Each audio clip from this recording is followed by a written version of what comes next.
Whew. What's up, good people? Mark Holmes here, and as always, I want to thank you all for watching, commenting, subscribing, and being part of the Joe Boo Sports Report. Without you guys, as well as you ladies, you know that this literally does not work. Let me give a shout out to my man Philly 500 because in about an hour from now, he's actually going to be getting an MRI on his knee, and I hope that his knee is doing better. He's been having a lot of pain, and apparently it's radiated to his head because he's kind of crazy. And I want to clarify something too out there. Brandon F. Okay, Brandon, I'm putting you on blast again. Okay. A couple of days ago, I was talking about my knee because I've had, knee surgery 2 weeks and a day ago, and it's doing pretty good. I had meniscus worked on. I had a meniscus that's now a lot smaller than it used to be that literally was shredded. That's how the doctor described it. It was shredded, had a flap that just kept rolling up underneath of the bone, and that's why the instability was in there. And what I was describing in this video was the wound is weeping. It's weeping. It's got clear fluid that keeps running down my leg. And I cleaned it up and I bandaged it, and it's literally soaked the bandage and keeps running down my leg. It's clear fluid, and it's just kind of like drainage. I remember when I first had this knee operated on, they actually had like a drip wick that they put into it to keep it draining intentionally to allow the fluid to keep running out of it, so that way it would relieve the pressure. And it was crazy because it clogged up, and you could literally just see the swelling in my knee.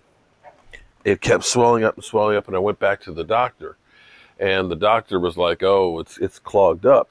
And she had taken like a Q-tip. This is like something like you'd see on the pimple popper doctor. But she took this Q-tip and she's just kind of stirring it into the wound, and all of a sudden, the pressure in it just shot out like a plug, and it was just like all this fluid just ran out of it. So I guess in retrospect, this little bit of fluid that's running out of there is not as bad as what I had before, and hopefully it's nothing to worry about. It's clear. I've got no fever. It's not hot to the touch or anything. That's a good thing. Strength-wise, I've got strength back in it, and it's probably from yesterday with the physical therapist having me do more and more things. I mean, literally, they had me doing these monster steps with like a bungee on my leg and side steps and leg presses. So it's definitely getting movement in it. So I guess it's just, that fluid just wants to go. So Pro Football Focus had a thing where they were talking about future stars, potential future stars. And one of the ones they listed, of course, is Ceedee Lamb. You'll remember the Cowboys were blessed to have Ceedee fall in their lap. Ceedee could have been Rookie of the Year last year if Dak Prescott had stayed upright. Still, had a phenomenal season when you consider he had 4 different quarterbacks throwing to him. Now, you saw the season that Justin Jefferson had, which was almost historic in nature. That was not expected, especially when you listen to Philly 500 and he tells you, "I don't want Justin Jefferson. He's ass. He's ass." Yeah, that was you, Philly. That was you, Philly.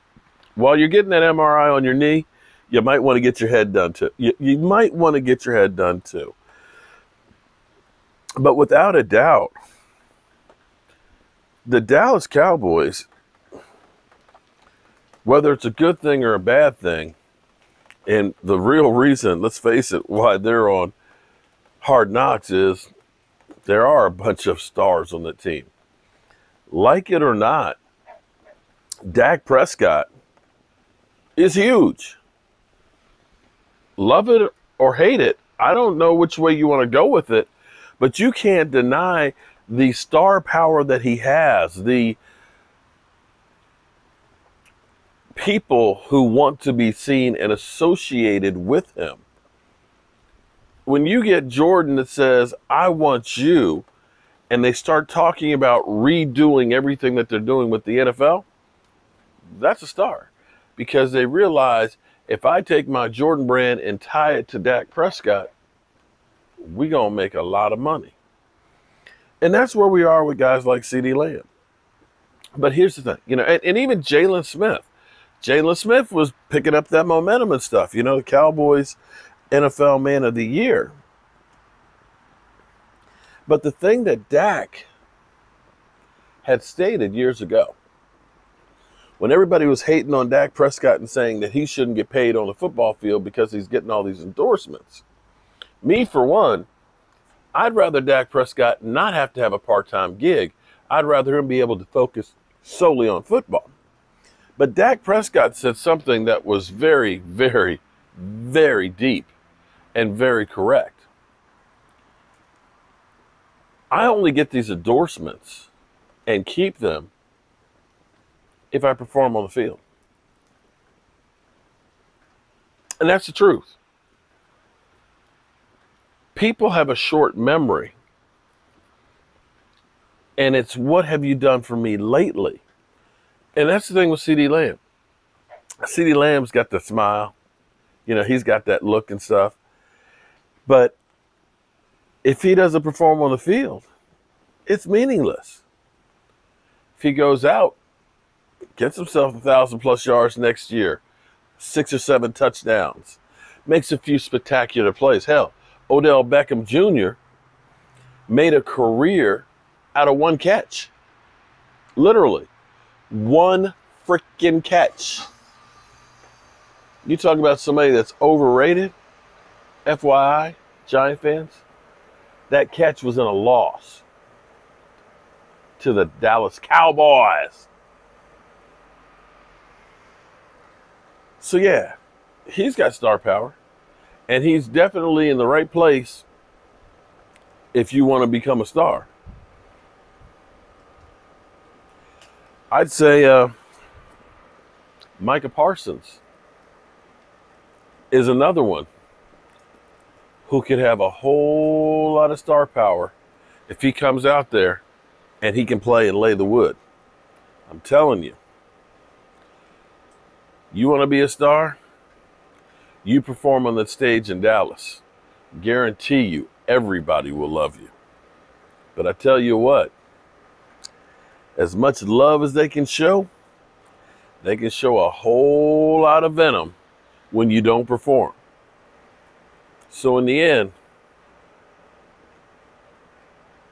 it's one thing to have the looks and the personality, but you got to have the talent and the performances to go with it. Otherwise, bro, nobody gives a rat's ass.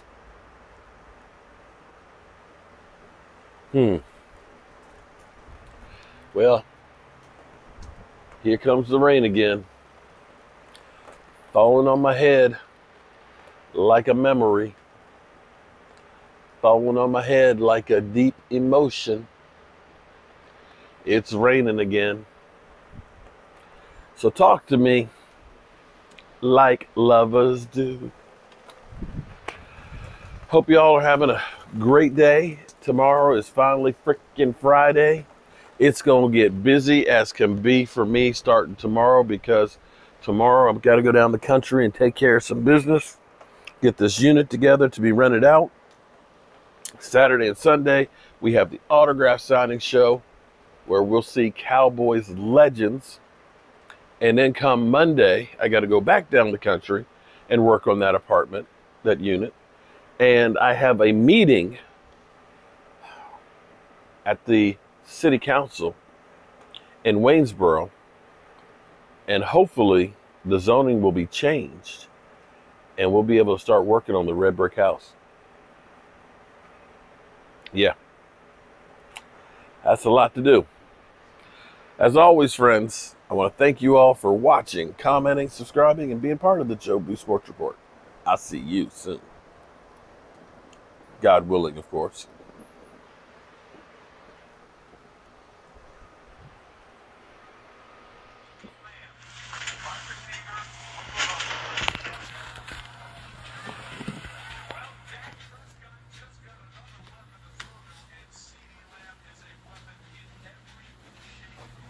fire Howie. Fucking fire. Motherfucker! Stupid motherfucker! What an idiot! What an idiot! Dallas has Amari Cooper and Gallup, but we don't need a receiver. Are you kidding me? I don't want Justin Jefferson. He's ass. He's stupid. I fire his ass. I fire his ass. I mean, Howie's got to be stupid. What are you doing? You just let Dallas take him. You... Unbelievable.